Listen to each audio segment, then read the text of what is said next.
Have you ever looked over the fence and wondered why your neighbor's aloe vera plants grow into giant, lush masterpieces with thick, juicy leaves, while yours stays small, pale, and disappointingly weak no matter how often you water them? You may water it regularly, place it near a window, and still end up with thin leaves, slow growth, and a plant that never reaches the impressive size you were hoping for. I used to face exactly the same problem, and for a long time, I thought my aloe vera simply wasn't capable of growing large. But after learning more about the plant and changing a few simple things in my care routine, I discovered that the difference often comes down to a variety of aloe vera, the condition of the roots, the growing medium, drainage, watering habits, and how the plant is treated after repotting. So today, I'm going to walk you through a complete and simple method for helping aloe vera grow stronger, healthier, and much more vigorously. We'll focus on practical techniques that can be done at home without complicated equipment or expensive gardening products. And I'll also show you how to prepare the plant before repotting, create a loose and breathable growing medium, encourage healthy root development, and care for the plant during the important weeks that follow. If you enjoy growing ornamental plants and want simple plant care ideas that you can actually use at home, make sure you stay until the end because the final stage is where you'll really begin to see the difference. Before planting anything, however, there is one important detail that many people overlook. Not every aloe vera plant has the same growth potential. Depending on the type, aloe vera can develop relatively short, narrow leaves or much larger, longer, fleshy leaves. The smaller type generally stays more compact and may grow at a slower pace, while larger leaf varieties can eventually become impressive plants when given suitable conditions.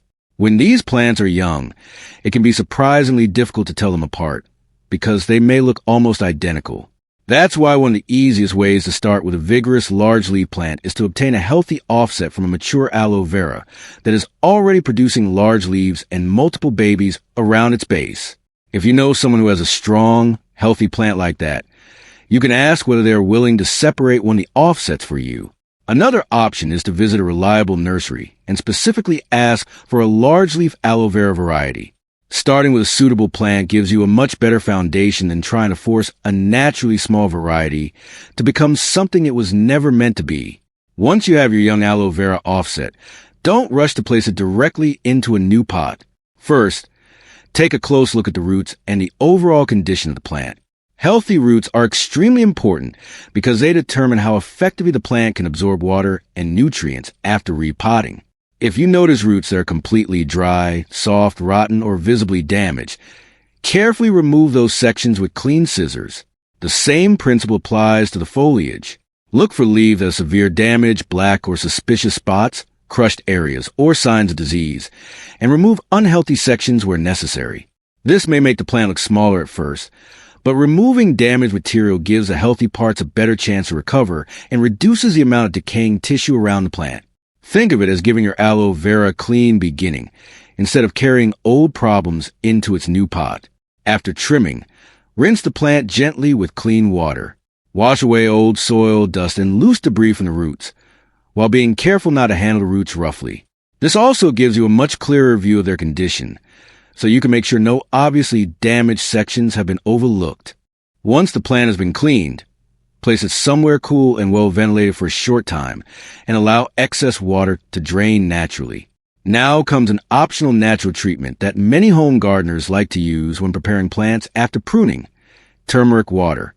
Turmeric contains naturally occurring compounds, including curcumin, and is commonly valued for its antioxidant properties.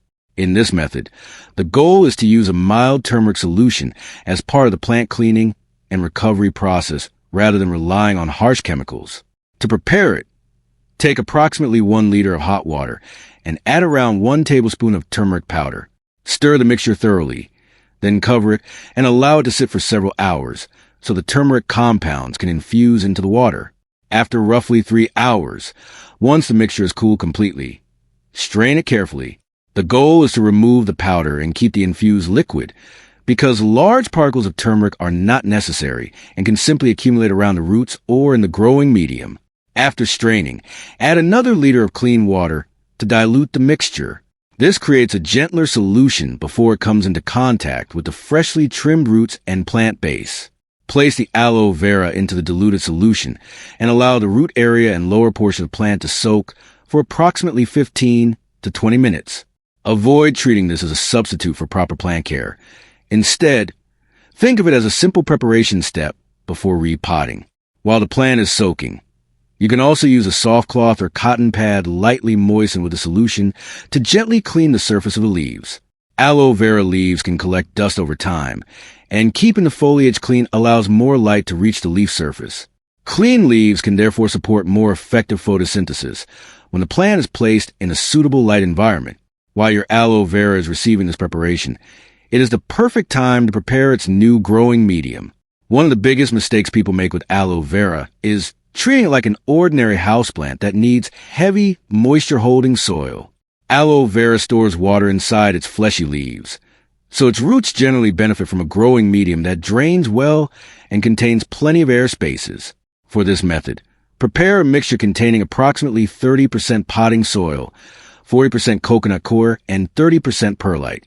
The potting soil provides a basic structure and moisture-holding capacity, while coconut coir helps retain some moisture without making the entire mixture heavy. Perlite is especially useful because it creates air spaces and improves drainage, helping excess water move away from the root zone. Place all three ingredients into a clean container and mix them thoroughly. Don't simply pour the layers into the pot and assume they will blend naturally. Spend a little time combining them properly so the soil, core, and perlite are distributed as evenly as possible. A consistent mixture helps prevent certain areas of the pot from becoming excessively wet, while other areas remain unusually dry. Good drainage and balanced moisture are especially important for aloe vera because its roots can suffer when they remain wet for too long. If you are enjoying this guide, let me know in the comments where you are watching from. It's always fascinating to see gardeners from different countries using simple techniques to grow plants in completely different environments. And if you enjoy practical plant care videos, consider subscribing so you can follow along with more easy gardening ideas. Once the aloe vera has completed its 15 to 20 minute soak, carefully remove it from the solution. Take a clean paper towel or soft cloth and gently remove excess moisture from the roots and lower portion of the plant. You do not need to make everything completely dry. The purpose is simply to avoid carrying a large amount of unnecessary water into the fresh growing medium. Now choose a suitable pot. The pot must have proper drainage holes because without drainage, even the best growing mixture can become waterlogged. Begin by placing a small amount of your prepared medium into the bottom of the pot. Position the aloe vera upright in the center and check that it is stable and sitting at the correct depth. Then gradually add the growing medium around the roots. As you fill the pot, gently tap the sides or use a small stick to help the mixture move into the spaces around the roots.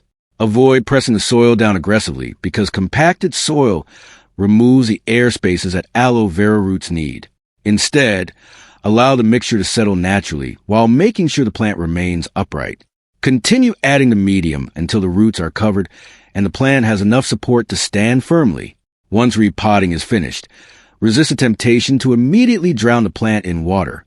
Aloe vera is a succulent and naturally stores significant amounts of moisture within its leaves, which means it can tolerate periods of dryness much better than prolonged wetness. Excessive watering is one of the most common reasons aloe vera develops root problems. Give the plant only a moderate amount of water, when appropriate, and allow the growing medium to approach dryness between waterings rather than keeping it constantly soaked. During the first few weeks after repotting, the plant should be treated gently because its roots have just experienced disturbance. Place the pot somewhere with bright, indirect light, and good airflow. Avoid exposing a recently repotted aloe vera to intense direct sunlight immediately, especially if it has been kept in a shaded environment before repotting. Give it time to settle and gradually adapt to its new conditions. Now comes the part every gardener loves, the moment when the plant begins showing visible signs of recovery. After around 1 month of suitable care, you may notice that the leaves look healthier, glossier, and more substantial than before. New leaves can begin emerging from the center, and the plant may start developing a much stronger overall appearance. These changes indicate that the aloe vera is adapting to its new environment and that its root system is supporting fresh growth. At this stage, some gardeners choose to use vitamin B1 as part of their post-transplant care routine. Vitamin B1 products are often marketed for plant transplant support and root development, although they should not be viewed as a replacement for proper light, watering, drainage, and nutrition.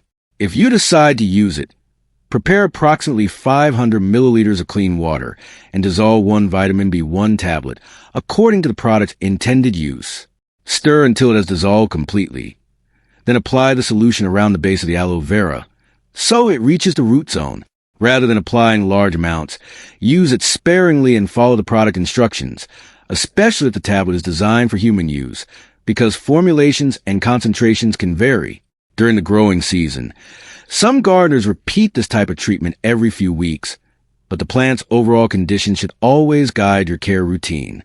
Remember, no supplement can compensate for poor drainage, excessive watering, inadequate light, or unhealthy roots. The real transformation comes from combining all of these fundamentals consistently. And then, after several months of proper care, you can begin to see what your aloe vera is truly capable of becoming. The leaves can become longer, fuller, and noticeably more succulent, while the center of the plant continues producing fresh foliage. The base can become stronger, and a healthy, mature plant may begin sending out numerous offsets around the mother plant. Those offsets are one of the most rewarding signs of success, because they give you the opportunity to create even more aloe vera plants from the same healthy parent. What began as a small offset can eventually become a large, attractive specimen that stands out in your garden or home. The biggest lesson is that growing impressive aloe vera is not about one magical ingredient or one secret trick.